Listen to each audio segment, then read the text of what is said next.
Siamo in compagnia di Alessandro Cupisti, allenatore del roller hockey scandiano, vincente 3-0 contro la BDL Minimotor Correggio. In primis, quanto è importante questa vittoria? È più importante aver riconquistato la vetta della classifica oppure aver cancellato quanto è successo nella fase finale della gara con Breganza? Noi continuiamo il nostro cammino tranquillamente. Nella partita di Breganza non è successo niente, se si portava in fondo con la vittoria erano 3 punti importanti e pesanti. Non l'abbiamo fatto, siamo venuti qua a fare la nostra partita e continueremo per tutto il campionato. È stata una partita dove abbiamo visto 2 squadre sfidarsi, ma un roller scandiano particolarmente educato anche in fase difensiva, quindi gli 0 gol non sono per niente casuali, gli 0 gol subiti.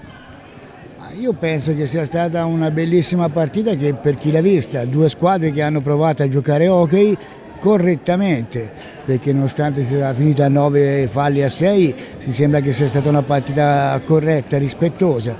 Niente, noi siamo stati bravi, e qui devo elogiare la mia squadra, a soffrire fino in fondo, perché hanno capito che le partite finiscono al 50°. Un'ultima battuta con Alessandro Cupisti. Prossima giornata c'è un Scandiano Novara, come vede questa partita? Ne parleremo in settimana, una partita come era quella col Correggio, uguale, cioè ci sono davanti a noi delle grandi squadre, come il Correggio secondo me era la squadra più in forma in questo momento. Il Novara abbiamo un grandissimo rispetto, sappiamo che è una squadra fatta per vincere, ma noi, te l'ho detto, noi vogliamo giocarcela con tutti fino in fondo. Grazie. Perfetto.